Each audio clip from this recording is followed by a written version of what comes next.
yes, as Thomas said, he actually asked me to speak on the topic of autonomy.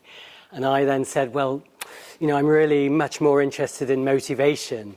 And he said, well, but we've already got a talk on motivation this year from Liviana. So anyway, we reached a compromise. So I'm going to be dealing with both motivation and autonomy and the relations between them. Okay, am I switched on? And this doesn't work. So I think I will have to... I'll have to try and sort of operate probably from here. If it's all right, I'll prefer to do it, as long as everyone can see me okay and hear me. So, yeah, motivating autonomous learning, a contradiction in terms, question mark. So, motivation is what makes people do, act as they do, what drives people to do things. I thought we'd just have a little revision then. For those of you who were at Liviana's talk, often said to consist of three things. Would you like to guess what the three things are, the three components? Each dash represents a letter.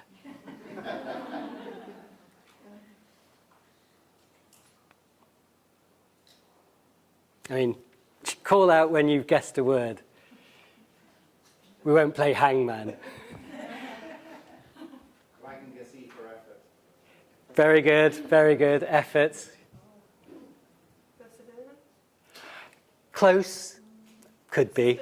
Persistence, yeah. So effort, persistence, and before that... Courage. Courage is needed, but... Yeah. But choice, yes. I mean, motivation consists of sort of choosing to do one thing rather than another. You know, doing your homework rather than watching telly. Choice, effort, and persistence. This is from Dernier and Ushiada's well-known book, Teaching and Researching Motivation. As they say, this is sort of one of the few things that most researchers would agree on.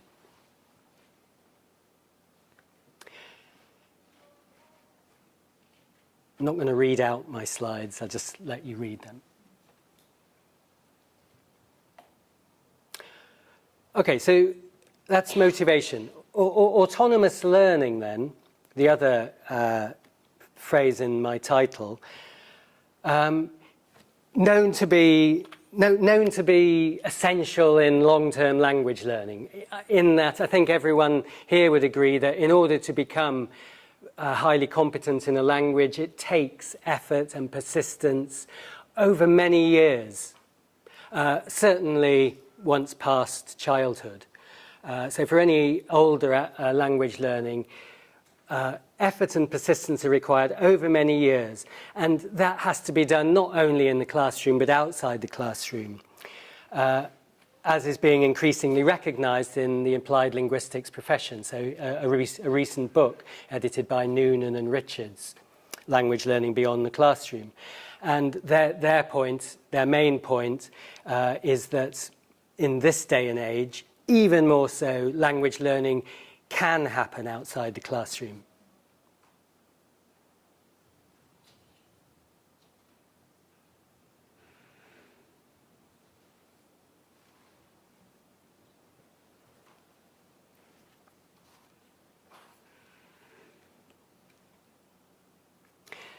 So motivation is obviously necessary for language learning, and autonomous learning is necessary for success in language learning. But what is the relationship between the two then? There was a very interesting article some years ago by Spratt et al., which asked exactly this question. So which comes first, motivation or autonomy?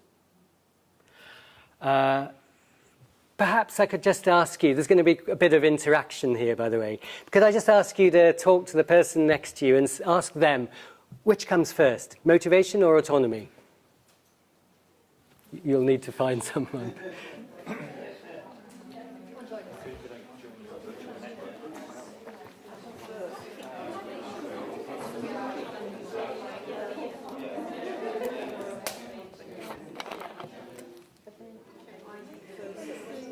Did I hear egg and chicken?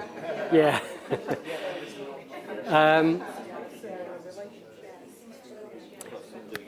Any ideas? Anyone think they know the answer?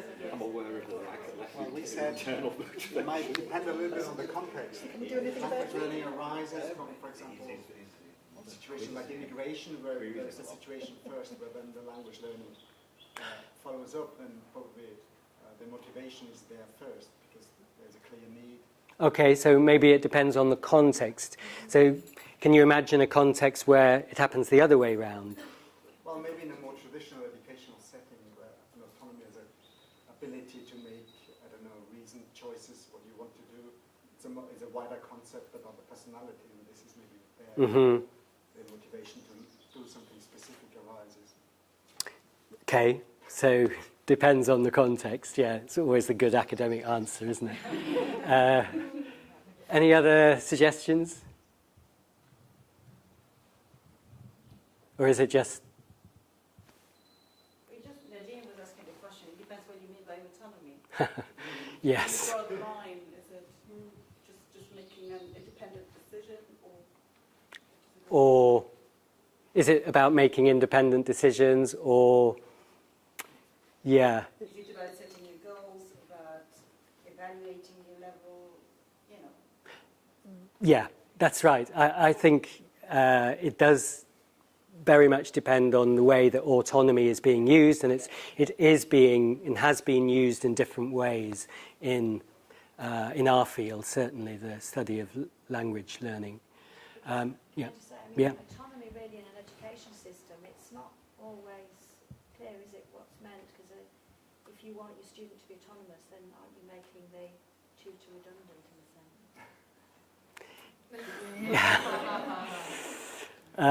sense? You're worried about it. Yeah. Yeah. Well, yes, but then, I mean, doctors are trying to cure people, so they become redundant. I mean, it's never actually going to happen, is it? But the cure, I think, well, it could be argued that it is the ultimate goal of education. That's contestable, obviously. And again... You can have a classroom full of people who are independent-minded and who can engage with the whole experience in a kind of adult way. It doesn't actually make that collective experience irrelevant. Mm-hmm. Well, absolutely, yes. Or maybe the teacher can sort of trigger a process whereby autonomy grows. Yeah. Well, Spratt et al., their answer, as a result of their research with Hong Kong university students, was that actually motivation came first. That their students needed to be motivated in class before they did any kind of out-of-class learning of languages. However, that was their particular context, and as Thomas pointed out, maybe actually context really does matter, and that Hong Kong students are different from British students, perhaps, or French or Brazilian or whoever. So maybe context does matter in a quite precise way. However, let's just look at another definition of autonomy. And this is one that comes from the motivation field rather than the language learning field or applied linguistics field. So autonomy as the psychological need to experience one's behavior as emanating from or endorsed by the self. So this is quite distinct from sort of autonomy as autonomous learning, actually sort of learning independently. And what Reeve et al. Are really meaning is that in order to perform well, people have to perform at an optimum level, so to put lots of effort into learning, people need to be self-motivated. So this raises the question then about, what is the role of the teacher here? And one of my favourite quotations comes from Dernier and Ushiada's book again, and I'll let you just read that.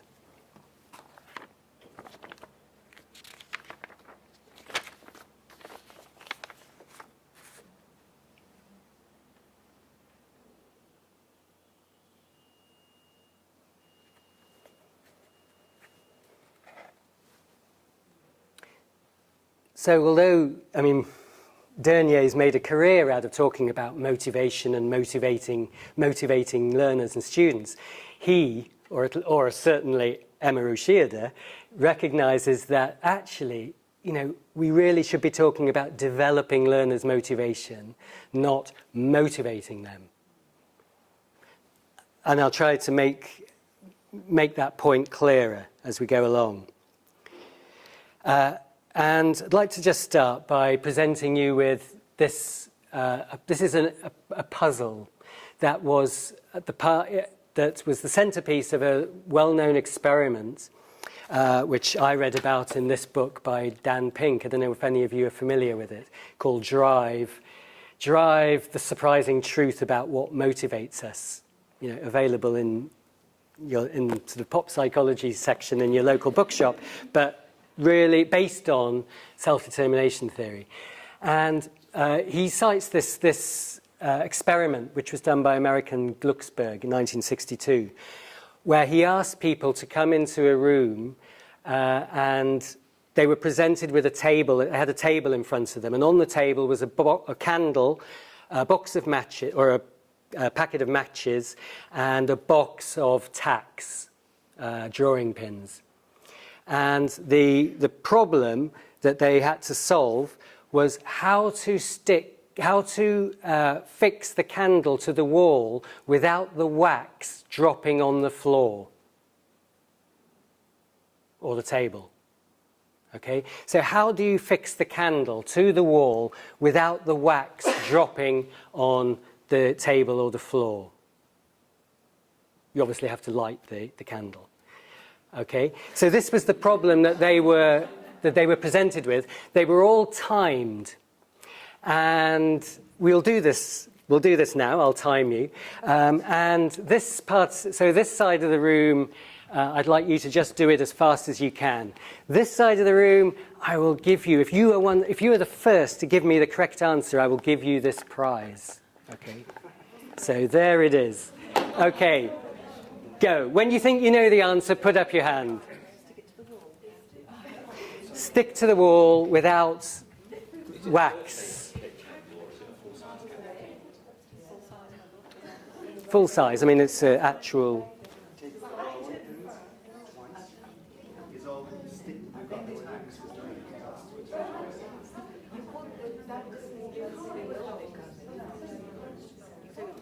How are they sticking to the wall with the tacks?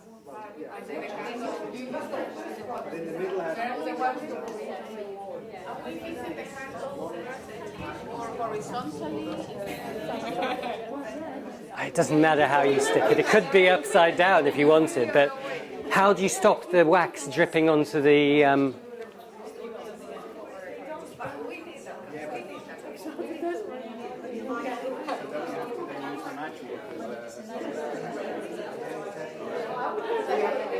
Do you have to light it before? You have to light it after? That doesn't matter. Doesn't matter. Doesn't matter. So I think you...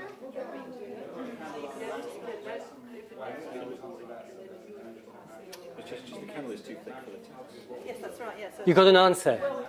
Okay, let's hear it. Attach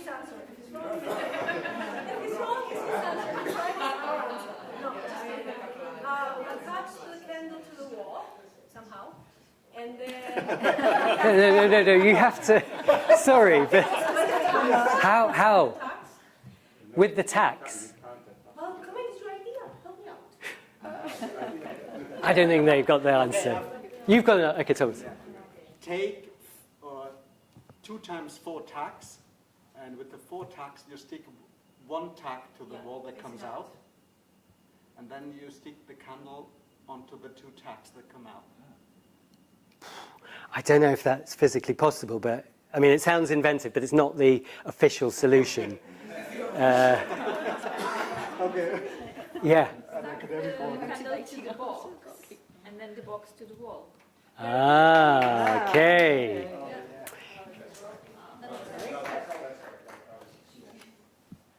Yeah, that's the answer, yeah. Yeah, so all the ideas seem to be coming from this side. Why is that? Oh, you already knew the answer? No, we were trying the wrong answer. I didn't understand what the use of. Y- I was thinking just yeah. That is exactly what most people apparently think. They don't think about using the box. The psychological term is functional fixatedness. You see the box of tacks you see the box holding the tacks, and you don't think about it as a possible holder for the candle. So in the experiment then, as I said, some people were offered, when they went into the room, some people were offered a reward, like you, if they did it in a certain time. And others were not offered any reward, they were just told to do the puzzle.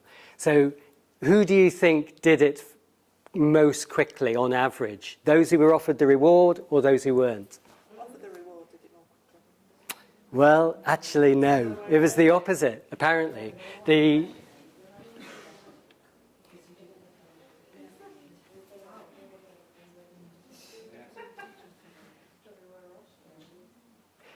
we had no chance. Well, yeah, I mean, but even here, you were the ones who had these really imaginative ideas, whereas you lot were just, I don't know, why were you not... Well, okay, why in the experiment do you think they had this result? Which is, of course, what the experimenters were hypothesizing.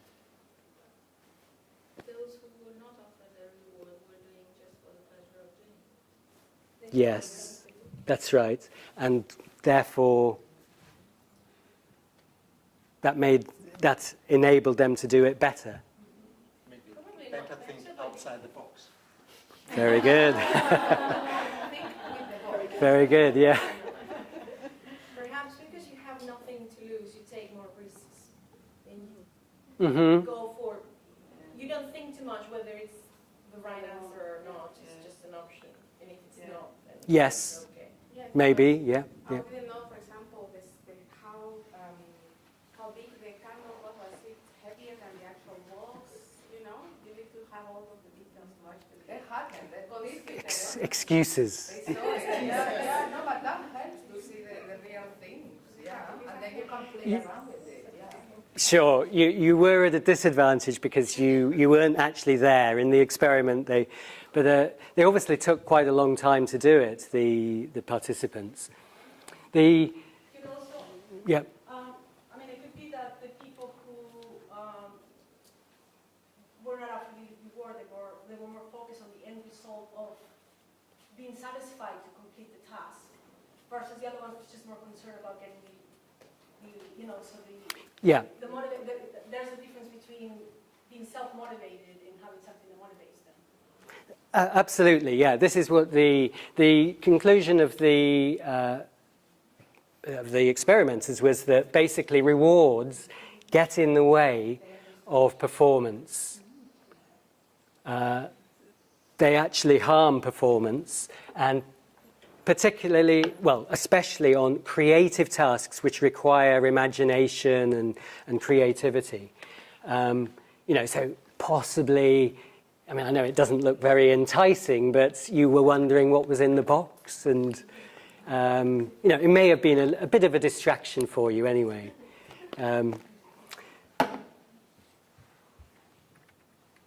So yeah, the reason why possibly rewards get in the way of, they argue, is that we are intrinsically motivated to do these kind of puzzles. It's just, that's how we are. We love puzzles, most of us, most of the time. And offering a reward undermines the intrinsic motivation there. Just another experiment, which this is a very well-known one, which also in this book, I've come across it in several places. I'll just very quickly describe it. So there were 3 groups of children who, were all normal children, loved drawing, and they were given paper and coloured felt tip pens, and they were divided into 3 groups. So group 1 were told, if you do some nice drawings in the room, you'll get a certificate. Group 2, when they did the drawing, they were given the pens and so on, and they got on with it. At the end, they were given a surprise. They were given the certificate. And then the 3rd group, there was no certificate mentioned. They were just put in the room with some paper and coloured pens and got on with it. And then 2 weeks later, the experimenters brought the same children back and gave them the coloured pens and the paper again. And they were interested, obviously, in finding out which group of children spent most time drawing with the pens and and making nice drawings. And what do you think the result was? Which group? Yeah, well, apparently 2 and 3 were very similar, but both did much better than group 1. I have to say, my experience of younger children is that they love stickers and they love certificates. Not in a formal way, not like being presented in front of an assembly, but even just in the back kitchen. Saying, Yeah. if you play nicely with your brother, I will give you a certificate. They love it. Yeah. Can I come back to your point in a minute? Because there's no doubt that kids love getting stickers and teachers love giving them. And I will say up front, that this is quite a quite a controversial area. And by the way, there's a bibliography which I can hand out at the end, which has references to this ongoing debate. But what the researchers concluded from this, and what became self-determination theory, which we'll look at a bit further, was that people, kids and adults, do better and spend more time, put more effort in, and persist longer with creative tasks anyway, with tasks that they like doing, if there's no rewards or stickers involved. If they like the tasks. So we'll come back to when they don't like the tasks later. But if you give kids nice tasks to do, they will happily do them, and you shouldn't be giving rewards. As Dan Pink says. Let's let you read.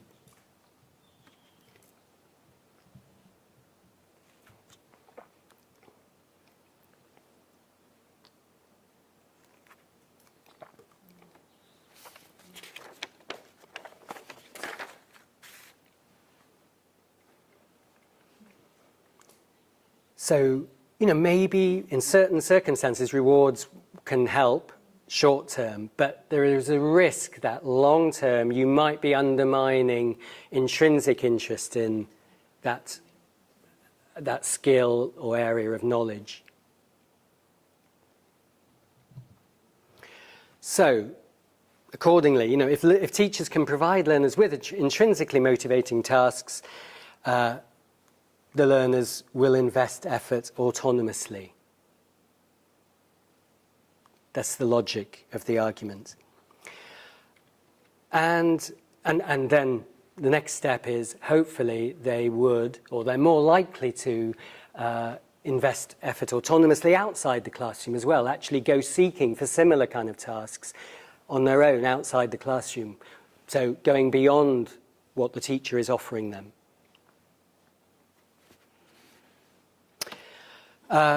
In the early years, we tend to see kids learning autonomously. Generally, on the whole, give kids the tools for for being creative and for building things and so on, and they'll be happy doing them. As Dan Pink says, preschool and kindergarten children careen from one flow moment to another, animated by a sense of joy, equipped with the mindset of possibility, use their brains and their bodies to probe and draw feedback from the environment in an endless pursuit of mastery. So a sort of idyllic situation for any teacher to be observing in a class. And the mention of flow connects with flow theory, which some of you may be familiar with. And flow was a concept created by Csikszentmihalyi. Do we have any Hungarian speakers? I think it's Csikszentmihalyi, something like that. The concept of flow is a state of complete absorption that we can be in when entirely focused on some kind of task, which is at just the right level of challenge for us, where our level of skill is appropriate. Any task which is too challenging, beyond our skill level, will create anxiety. Opposite, if the challenge is too little or it's just too easy for us, then we might be bored. So flow tasks which are will induce a state of flow, are those which are just in that middle channel, optimum level of challenge and skill. So we're talking here about a certain kind of intrinsic motivation on task. And when in flow, learners feel a good level of challenge, intellectually interested, give full attention, and have a sense of control over what they're doing.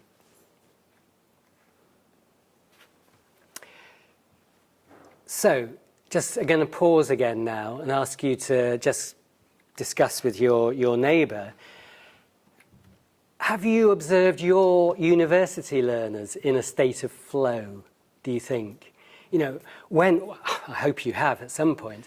Well, when do you observe them completely absorbed in a task in your classes? Or perhaps outside the class? So what kind of tasks do they find genuinely stimulating, interesting, enjoyable? If you could just discuss that for a few minutes in relation to your learners.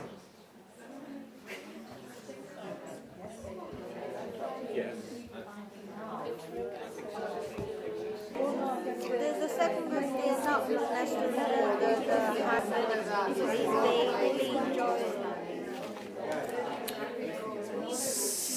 So, could I just hear some examples of tasks that you found do induce flow?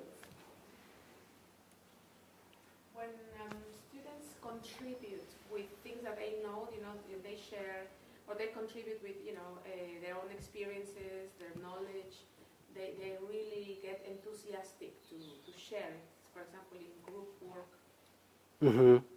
So they're talking about their own personal experiences. Exactly. In the target language.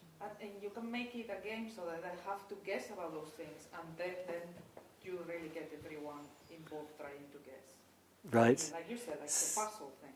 Yes, so sort of puzzle plus competition plus personalization. That's it. 3 Ps. Yeah. Yeah. didn't really talk in terms of tasks, but more kind of state of mind. And when you see students, you see it in their eyes when they are with it and they are really moving forward. And it's a sense of discovery. They're making sense of it by themselves, and they are kind of coming to the point where that's it. They understand what it's all about. They understand how to control it, how to make it happen by themselves. So we kind of added the conversation where the word discovery is an important one. Would you say that? Discovering something for themselves. Yeah, and it's discovering internally. Like it suddenly makes sense in their internal system. The pieces of the puzzle fit in. Right. I guess, yeah, a sort of linguistic puzzle, I suppose, that should be present in all our classrooms as they make progress in the language, yeah. Tasks that might create or generate different perspectives. So, as individual to the student experience. So in a way it can create, it's a way of opening discussion and creating debates based on the different perceptions of the class itself. Right. Sounds kind of similar to what the lady there was talking about, in that people genuinely bringing, whether I suppose it's personal experiences or opinions, together into the room. Something meaningful. Meaningful. Is it, yeah, I mean, is it that they are being themselves? They're not just being learners or students, they're being themselves? There's the notion of, I don't know if the notion of transportable identity, which is it that, we have our sort of identity in class as students, but then, and in class, most of the time, we are as students, or as learners, pupils. But if we can break out from that identity, or the teacher allows us, and we become, mothers, husbands, sportsmen, or whatever, whoever we are, or people with political opinions or whatever, then, that's being us. We'll come back to this, yeah. On the basis of that, would it be reasonable to say that much of our experience and much of our educational experience is not of being transported in this sense, and that the uniqueness of this is the fact that this is the special thing that I was made to do, and because it's the whole point about that is it is exceptional, and that it's different for each individual. But there's also a whole massive area of educational experience that is not so unique and special. Some of which is just to do with it is kind of delayed gratification that you as with somebody training for sports, you need to go through an awful lot of hard work to get to what you're motivated for. And there's also the other example I can think of with somebody I know who has a natural talent for something but doesn't actually enjoy it. They just can do it. And I think that exists. Yes. Yeah. Still, I'd like to, it would be, if someone who has a natural talent, I suppose, just finds it so easy that there's no challenge. So, yeah. But I think we're going to come back again to what you said, the first thing you said about it being your, what did you say? That it's sort of about being yourself. We'll come back to this a bit later. Any other sort of kind of tasks that your learners find where you see them just sort of lost in it? Creative, like you said before. Mm-hmm. When they can be creative in their own way. Yeah. Free range. Mm-hmm. Do you think they are engaged in learning the language outside your classroom in a similar way? Do you think they enjoy they find things to do outside the class as well? That's the key. The key is that to make them see that they can put it in practice, that there is some useful thing. So the ones who have friends, yes, they use it. It's easier if you already have ones that are planning to go somewhere on a trip for the year abroad, on holidays or something, but having that kind of goal thing. Mm-hmm. Doing it for a reason, having a reason. Some of us are happy just doing it just to improve, but someone needs to instill that in you, and not everyone has parents that they give you that. So the context is really important. Okay, I mean, talk of goals and of sort of long, we're just moving away. We're going to be talking about that in a minute, but for the moment, I just want to think about tasks that really energize, that are intrinsically motivating. I hope that you have all can think of things. I was just talking to you about learning of Chinese characters, for example, which can be very stimulating. Yes. For some people. Yeah. But you said there are people who come to your Chinese classes who love languages and they just want to learn Chinese, you know, and they're fascinated by it. Yeah, when we do the tasks, one of them is I show them how to build the characters. They learn the radicals, the basic parts. It's like playing Legos.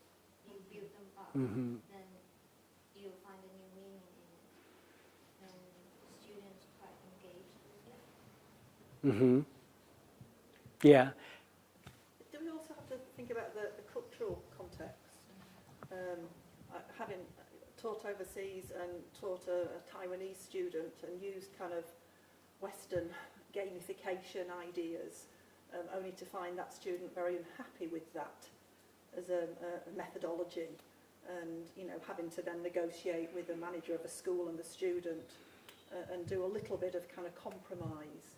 So you know, we can kind of have a task that suits one environment and we take it to another environment with a different student, different expectations, and that enjoyment isn't there. Absolutely. Probably we've all experienced as teachers things. You know, you've got an activity that a previous class has just loved, and then you try it with another class, and it falls absolutely flat. And There's so many factors that kind of influence whether something's interesting, enjoyable, and stimulating. Absolutely. You know, recently, I've taught a lot of students that are, you know, they're preparing academic English and they've got an exam to do, or they're doing IELTS, so they're highly motivated, you know, and that's their main objective, is getting through that, rather than any of these other things. Other things might be regarded as sort of trivial and Well, it depends on the individual. Yes. You can't kind of, you know, change it for every single individual, but you know, you have to kind of, look at it from their point of view, don't you? Yeah. No, I mean, I taught in Bulgaria in the early 90s at Sofia University basically as a British Council EFL teacher, to sort of introduce with a sub goal of introducing communicative language teaching, you know, and so the British Council could promote English ELT literature and the whole ELT industry into Eastern Europe. And I remember classes in Bulgaria in Sofia University with very advanced level students, and I was bringing in headway, you know, and trying to get them to get into pairs and talk to each other and do role plays. And I was mortified, you know, by the reaction of some of these students who just regarded, you know, they in other classes they were studying advanced syntax or Shakespeare, you know, they were involved in very deep analysis of Shakespearean literature, etc. Headway to them was just an insult almost. So what had worked previously, and you know, was just not working there.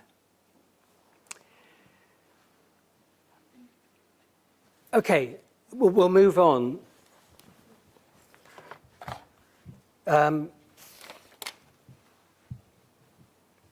So the fact is that ideally, yes, we would have intrinsically motivating activities in all our classes. However, I'll just let you read Ryan and DC.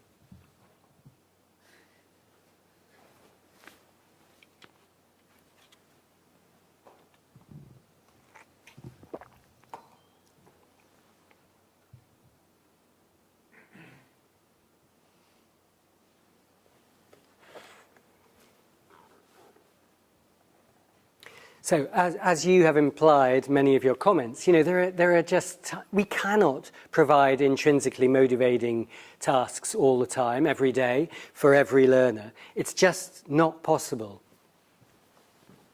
And learning a language, as I'm sure you'd all agree, it does involve a lot of repetitive practice of many different types. And all subjects involve learning, some rote learning, some involve memorization, repetitive practice. And even in primary school, teachers respond to this. They have to get kids to do things they don't want to do.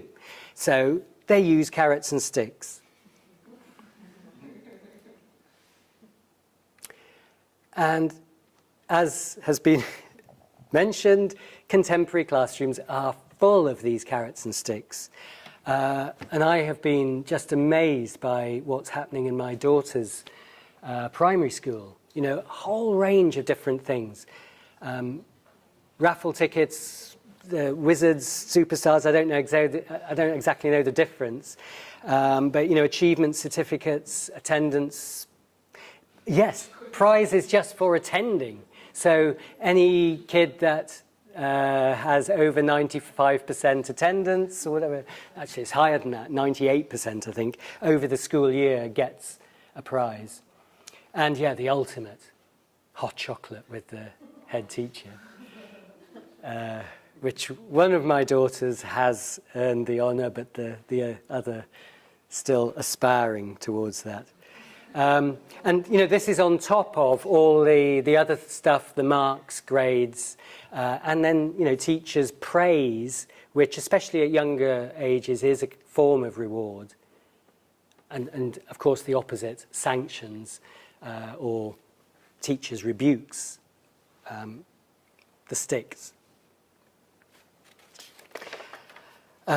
And then, you know, this is institutionalized in things like there's the Pizza Hut reading program in the United States from I think it was during the 1990s, and then it went out of favor, but is now back again, whereby in schools in the States that sign up to this program, kids get a voucher for a pizza for every book they read during a month.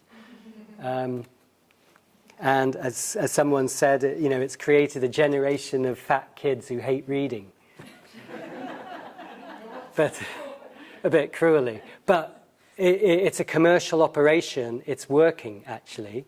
Something's working here. And even at secondary school, my older daughter's just gone to secondary school this year, and the school operates a system called Vivos. I don't know if anyone's heard of Vivos. It's something like this, where you get credits. It's like a loyalty card, like a Nectar card.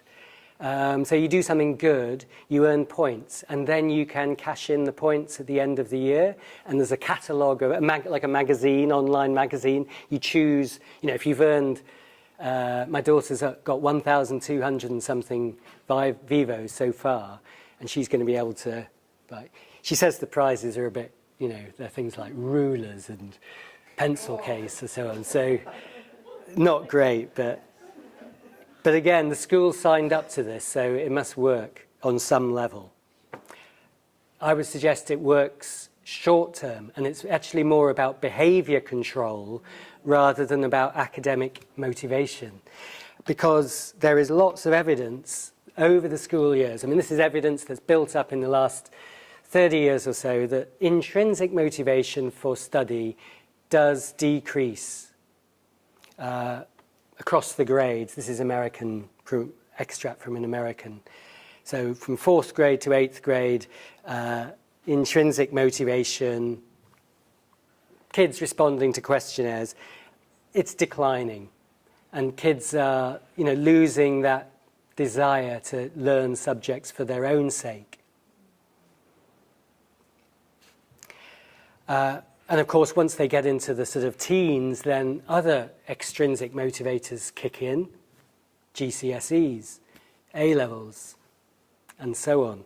And no doubt at university, you know, at university you would like to think that students are coming because they've chosen your subject, and you would like to think they are intrinsically motivated. And, you know, have a sort of aptitude, perhaps some aptitude for it, and could be easily intrinsically motivated in class. However, you know, there are a lot of extrinsic motivators at university too. Ryan and DC point out. It's grades, again, potentially undermining intrinsic motivation. Some interesting research about summative assessment, about testing, argued that it harms learner motivation for two reasons. One, directly, giving tests, having tests during a course creates short-term goals, obscuring any longer-term goals, potentially. Narrows the focus because learners just want to learn about what's in the test, and of course creates anxiety. But it also has indirect effects because it persuades the teachers to teach in a more narrow way, teaching to the test, so they don't bother trying to find intrinsically motivating activities in general.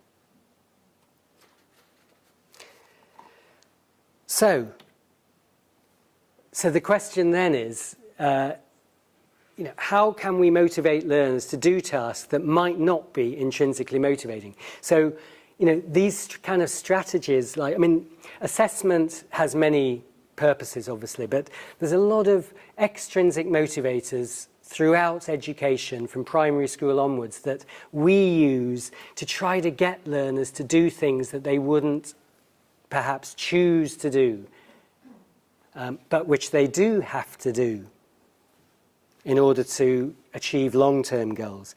So the question then becomes, if we can't provide intrinsically motivating, enjoyable, flow kind of tasks all the time, what can we do? And this is where we can go back to self-determination theory, which I believe in Liviana's presentation you looked at. And this is the quite well-known continuum, self-determination theory continuum.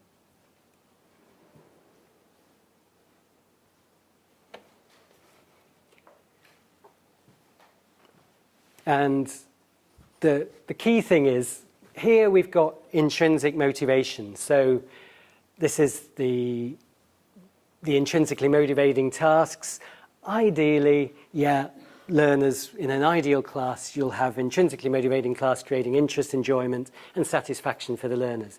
And this will be contributing to their autonomous motivation, i.e. making them, love the subject and want to learn it for their own sake, autonomously.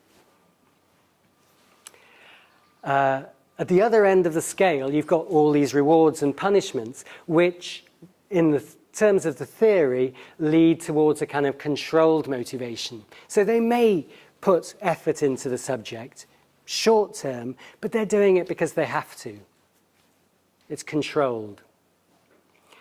But then the interesting area is here, because this is also, they argue, autonomous motivation, when the activities become integrated. They're there is some kind of synthesis with the self. Slightly less so is where they recognize some kind of personal importance of the activity. But when it truly becomes integrated into the self, which connects with your comments a moment ago, we could argue that although it's not intrinsic motivation as in kind of fun, it is still autonomous motivation. So we know that intrinsic motivation is better than extrinsic motivation. So the right-hand side is better than the left-hand side for performance, for long-term effort and persistence and so on. But extrinsic motivation that's fully internalized is just as good as intrinsic motivation in the theory. It all becomes autonomous motivation. And it's dynamic here. Learners are not fixed at one point. Through good teaching, learners can move this way, become more, their motivation can become more internalized.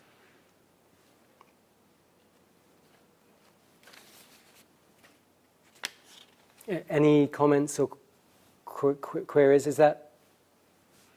Have I explained it clearly? I'm sure many of you are familiar with this theory.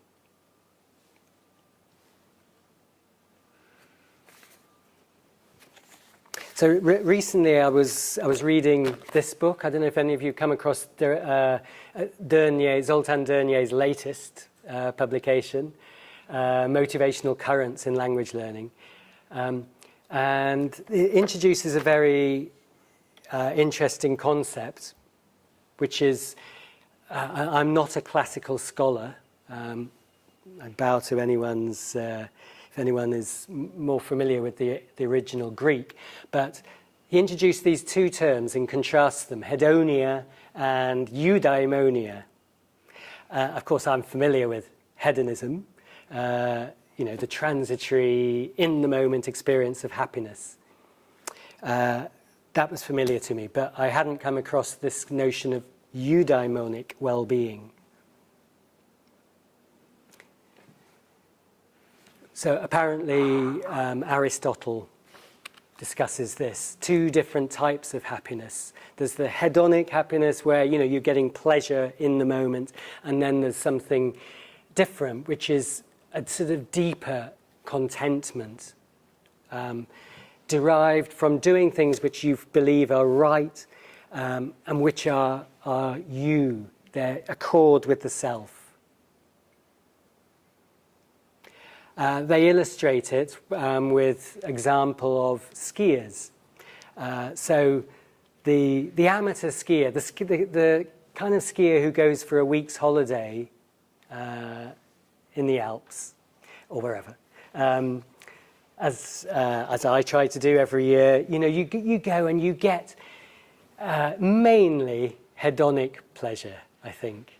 That feeling of whooshing down the slopes, it's a sensual thrill that you get rushing down the slopes, and then you get a different kind of hedonic pleasure, après ski, in the restaurants or bars or whatever. Well, it used to. Now I just collapse in bed after a day skiing. But the holiday skier is mainly enjoying getting hedonic pleasure. There may be a little bit of eudaimonic pleasure, but think of the Olympic skier doing some of the same activities, whooshing down the slopes in more style, but basically, and that may have started, their interest in skiing may have started with a sort of hedonic pleasure from the act of skiing. But as they become better and they gain mastery of the sport and come to realize that, gosh, they're good at this, and they start winning competitions perhaps, and it becomes part of themselves. They are a skier, and they go all the way. They get into the Olympics. Well, what they're doing then, going down the slopes, becomes very repetitive. It might even become boring. They're so good at it, but they know they have to do it. And then in the evening, no longer going into the bars, they're going into the gym and putting in enormous effort in the gym, lifting weights, doing different kinds of exercises and so on. Those activities are not intrinsically motivating. They're not pleasurable, stimulating, but they do them. They absolutely do them, like all high-performing sportsmen. And the suggestion is then that they are gaining a eudaimonic pleasure from that activity. Activities generating feelings of eudaimonic well-being then are those which involve development of one's skills and talents, the advancement of one's purposes in living, or both.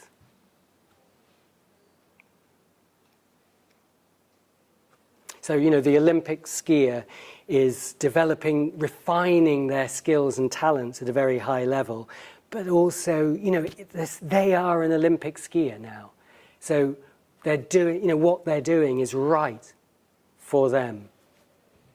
I suppose there'll come a time when it is no longer right. They've got injured, or, they have other interests, families and so on, and they find that they're no longer getting any pleasure of any kind from it, hedonic or eudaimonic. And, they start to do other things, but while they're in the moment, then while they are getting eudaimonic pleasure. So, applying this then to coming back to language learning, again, I see a link here with another concept in language learning motivation, which many of you will be familiar with, which, again, I'm sure Liviana talked about. Briefly. The ideal self, this notion that if we can envision ourselves in the future speaking using the language, then we are much more likely to put effort into learning it. As long as as long as that image is sort of vivid and that it's regularly activated, it's true to one's, it's believable and achievable, then one will put effort into achieving it. And there's a lot of evidence. I've done some research on this myself with Indonesian kids, that those learners who have an ideal L2 self actually enjoy their school lessons more than those who don't have an ideal self. School lessons that actually are quite boring, that are full of rather dull, very dull, repetitive activities, they don't notice it. I've observed many classes in Indonesia where I've just thought, head in hands, God, this is dull. And it's, 30 degrees heat, no real, lack of interesting materials and so on. These motivated learners aren't finding it dull or boring. It's partly that's what they're used to, but they have a longer term goal. If they do have an ideal self, then they don't notice the dullness or the repetition so much. So I just dug out this quote from myself. I'd forgotten I'd written it, but it does fit here.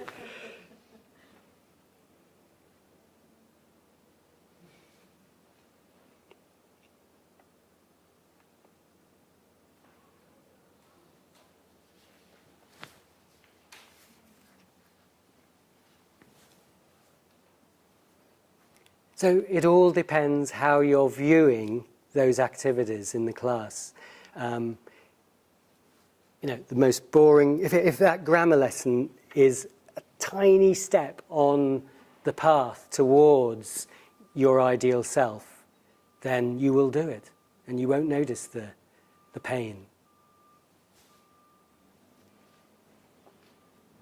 So, coming back to university second language classrooms, how can we make those necessary, dull, repetitive tasks absorbing and motivating by ensuring that they are in synthesis with the self, that they can induce a sense of eudaimonic well-being, so that the learners do them because they really want to and they feel good about it, and might even continue to do them on their own outside the class.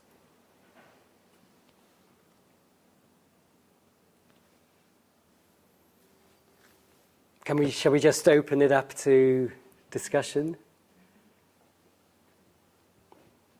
But I'm going back again to the upbringing. It is really important because some students, the ones who lack good parenthood, they are not going to believe in themselves like the ones that had parents that instill in them this learning and the values and telling them that they can do things.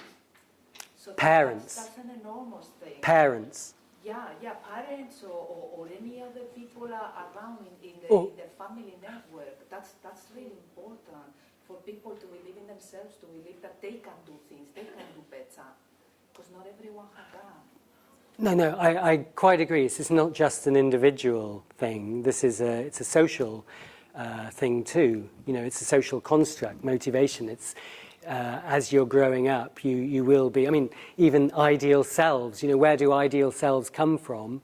They may come from parents, siblings, older friends,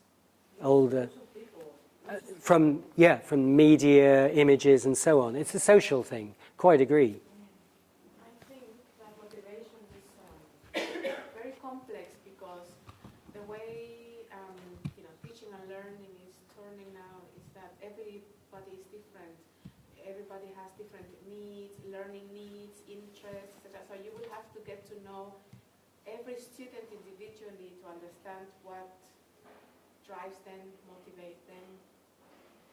And if you have 25 students, that's a big task. If you have 15, you might sort of group them into, oh, these are the talkative ones they like, you know, or these are the ones who like writing and imagining things. But definitely getting to know students and their needs, learning needs, I know, enormous challenge. But you're right. I mean, surely that is the way, particularly if we take this on board. And we really are trying to develop their motivation rather than just motivating them. I think really two things. The one thing is to give room to explore the ideal L2 self in the classroom, to talk about the L2 self, so that they also can accept it better or maybe understand it better themselves, and also to show them how the other things you do in the class contribute to reaching their goals. So be more transparent about the learning process, how they learn, and how the different elements fit together, and then they maybe can accept those grammar exercises. Yeah. Do you do this kind of thing? I mean, do you do sort of visualization exercises? Not in a really extensive way. I think I give some room for exploring individual learner ideal self, but not in the full. Yeah, because I mean, Dernier, Jill Hatfield and Zoltan Dernier, their book Motivating Learning, I don't know if you're familiar with, has lots of these visualization exercises where you try to encourage learners to imagine themselves doing things in the language. I also would, I feel a bit uneasy about doing that kind of thing. So sometimes I think the tutorial has a really important role to play. My recent experience is teaching Chinese students, and varying degrees of motivation. Some highly motivated and working very, very hard. Some perhaps are here because pressure's been put on them from home. But the classroom isn't always the ideal situation to have those discussions. But, you know, once people are one-to-one, you've then, you know, got to... you can build up a relationship and try and find out some of those things. Yeah, I mean, that's the way in, I suppose, to try to get to know them individually. Perhaps it's a luxury, you know. You know, all these things sound, they're ideal what we should be doing, but, you know, we've all got time constraints, haven't we? Yeah, but then we are lucky at university because tutorials are usually built into every course, aren't they? Yes, Don't always use them, I must say. But as in my case, for example, and many of us, we've learned a foreign language. We can discuss with our experiences, things that are difficult, things that are easy, things that you experience and compare and have a dialogue. And that's very important for them to understand that, yes, you can improve, but you need to keep on trying and believe in yourself. And that's so important to... Also, what I find in this country as well is that people are so afraid of making mistakes. That kind of thing as well. We need to make sure that they get rid of that. You know, mistakes. We learn from mistakes. Mistakes are to happen. yes, yeah. So that's really important. This country, England. Oh, yeah. Right. Totally, yeah. Really, I hadn't... Well, I don't know, maybe things, I've been living here for nearly 20 years, so maybe people, but a Catholic education, I can guarantee that makes you more resilient. At least a long time ago. Yeah. I mean, and I didn't go to a non-school or anything like that, but you have that, you know, effort, you keep on trying, you get better, that improvement, that kind of... Yeah, sorry, what made you more resilient? Well, the fact that you had that around you. You had people trying and telling you, you fail, you keep on trying, you fail, you keep on trying. Right. That's the way it is. If you want to get better, you need to work harder. There's no other chance. But how do you motivate your students, though, to work harder? I mean, that's the question, right? Work harder. Yeah, that's it. I mean, the question is not, I think the question that he's trying to pose is, us as teachers, what do we do in order to motivate our students to push themselves inspire them. We inspire them with examples and Yeah, puzzles yeah. and with anything we've got really. And like Lorena pointed out, that getting to know them, we need to know them. We need to know what they like, what they don't like. Yeah. And also to give them things that they may not like, but they need to understand why they are doing that, because it's necessary, because it's going to, that understanding into what they are doing, that's essential for them to. Absolutely, yeah. So it's yeah, that is, how do we make them, or well, how do we help them to see things that they don't want to do as being beneficial to them in the long term, you know? And of course, you know, there are learners who come into our classes in that state already. You know, they're self-motivated, autonomously motivated, and you know, it's wonderful, isn't it? But they're they're usually a minority, even at university. Well, don't it? Yeah. I wonder if there's a kind of a subtext here, which is assuming that it's almost like Wordsworth, this idea that the child is born with the child is born free, and is slowly imprisoned by the system. And this idea that at nursery or infant school, children are engaged in free, creative, free-flowing activities, which frankly, under our current regime, isn't truth all of the case. I mean, they're increasingly required to do assessments, all this kind of thing. But also, at the adult level, at the higher education level, I find it quite depressing, some of the colleagues that I have had whose impression has been, well, you have to accept that a lot of what we do is pretty dull and you just have to get on with it.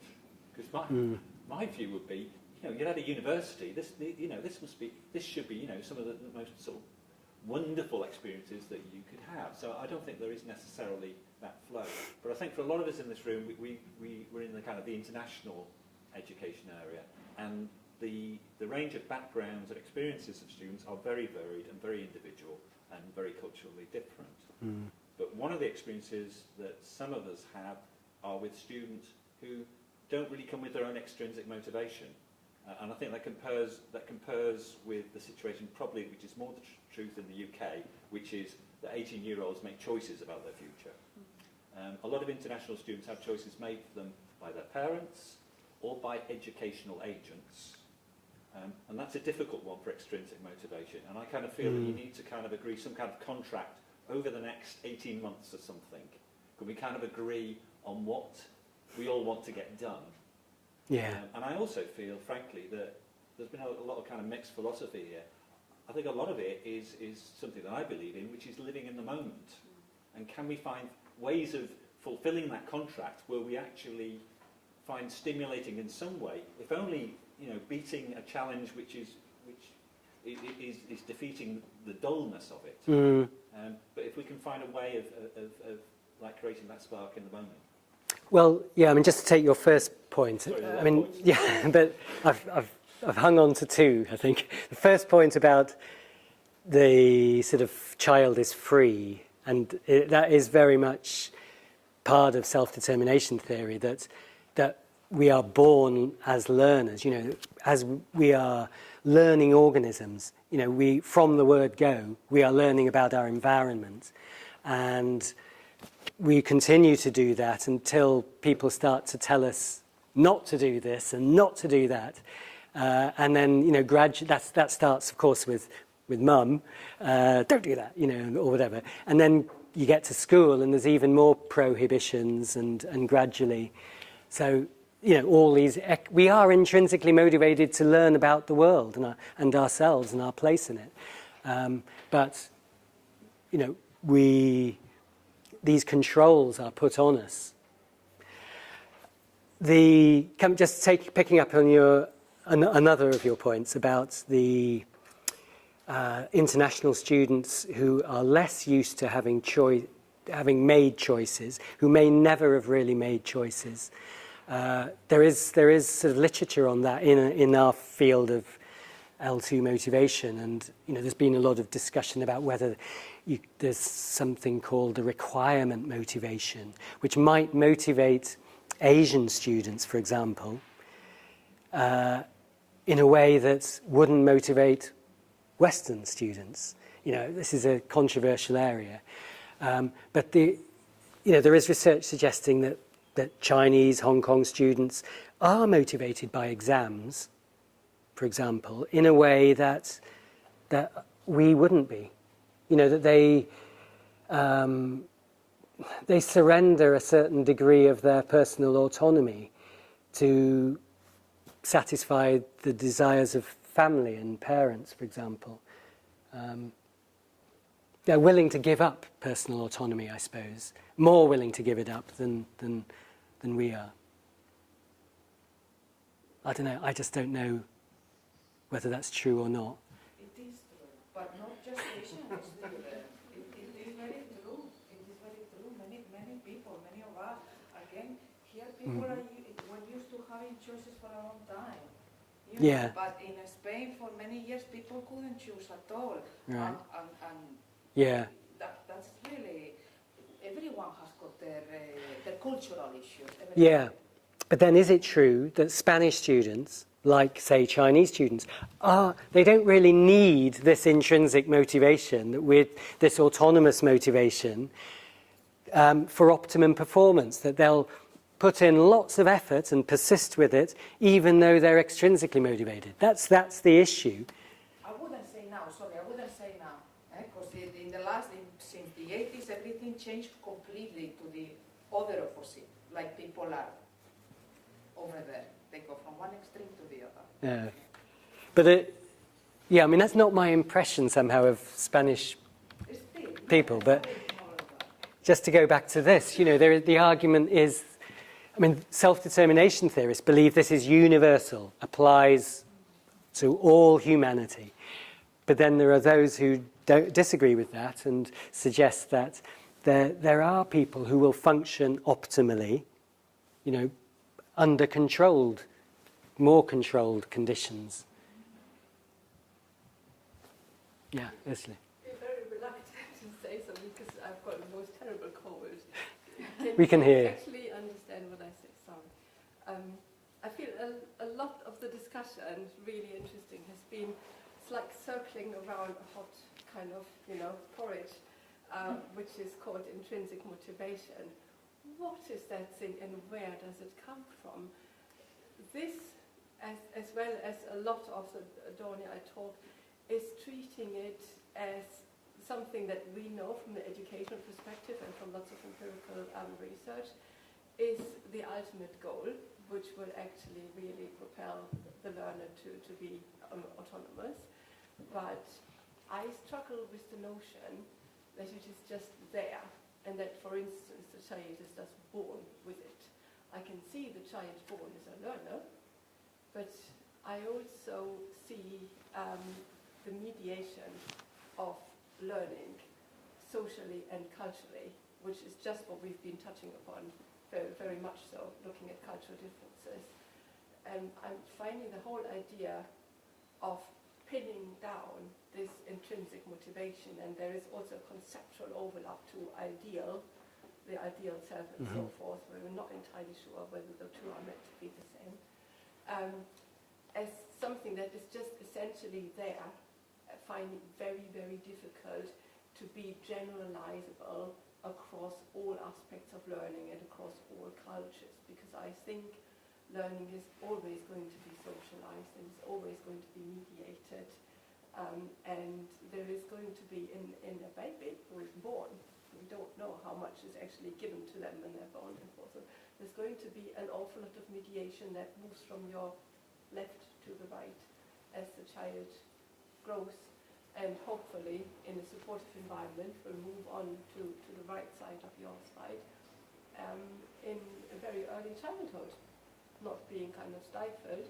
But I don't see that there is something that we can call intrinsic motivation that is just blank.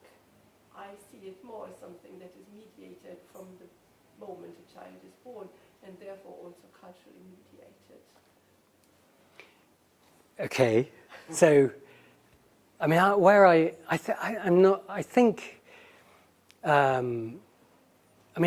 don't think we're disagreeing, actually, because, of course, we're not born to learn tennis, really. Even Djokovic or Murray, you know, they're not born to learn tennis. They became tennis players. They became tennis players, and you know, gradually they became tennis players.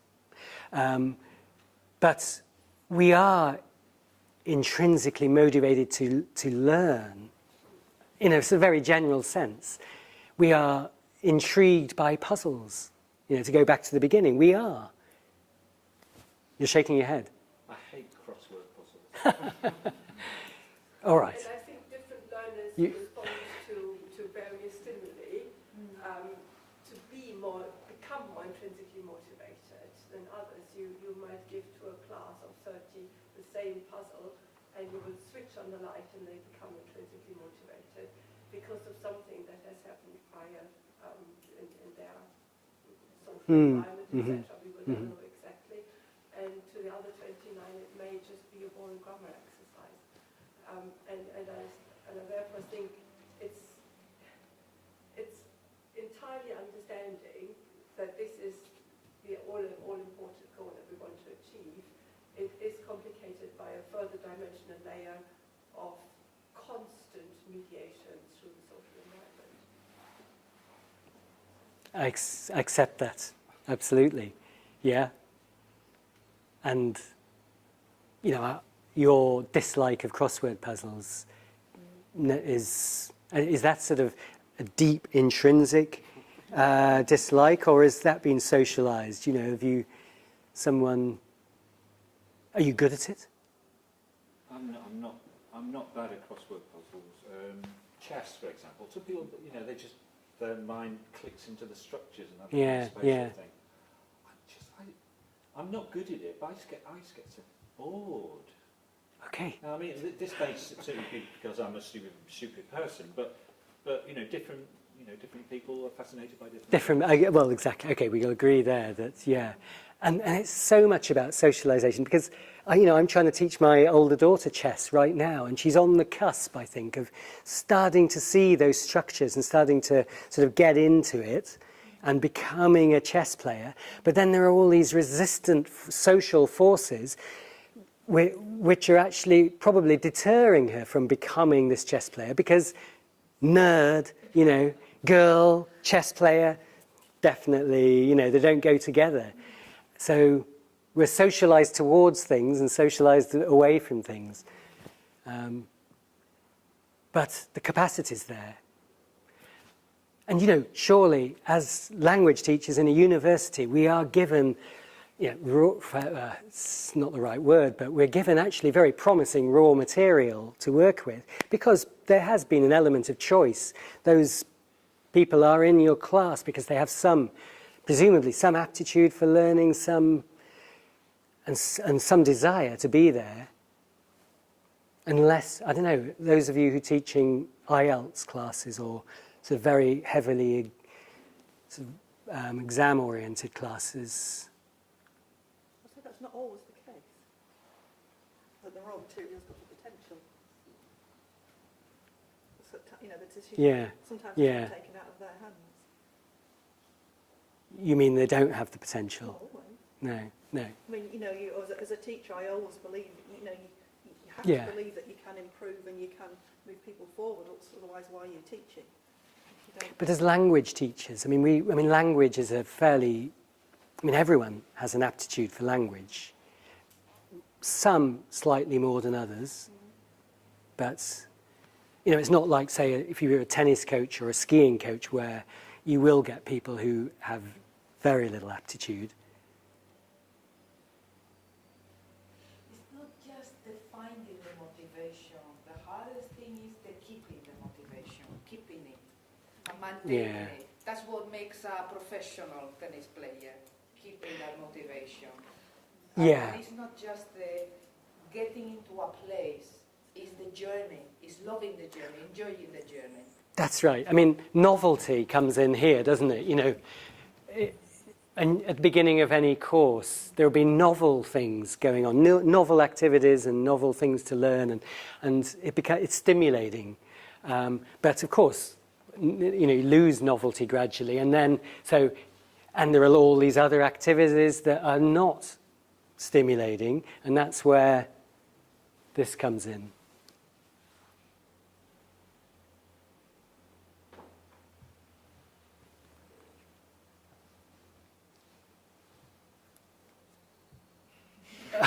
We seem to. I have a summary slide that's going to seem a bit, after all these interesting points that have just come up, this is going to look a bit superficial, I think. But anyway, I made it, so here it is. So I think we're all agreed successful language learning requires long-term effort and persistence in and out of the classroom. Only students with a strong autonomous motivation will be capable of this beyond childhood. So, which comes first? I suggest that it's something like this. This is the relationship. An autonomous desire to learn, autonomous motivation, is the best kind of motivation.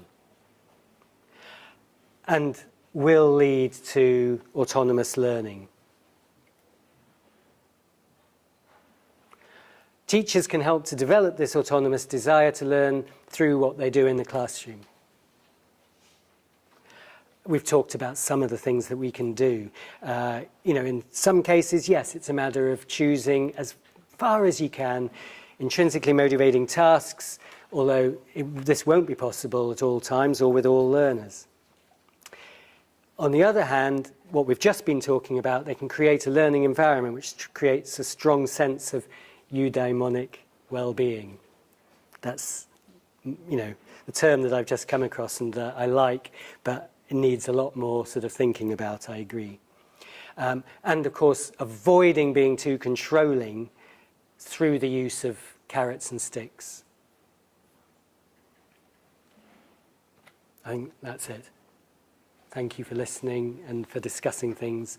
And there is a bibliography somewhere. And I'm very happy to share the PowerPoints. Lovely, yes, the PowerPoint video will be on our website.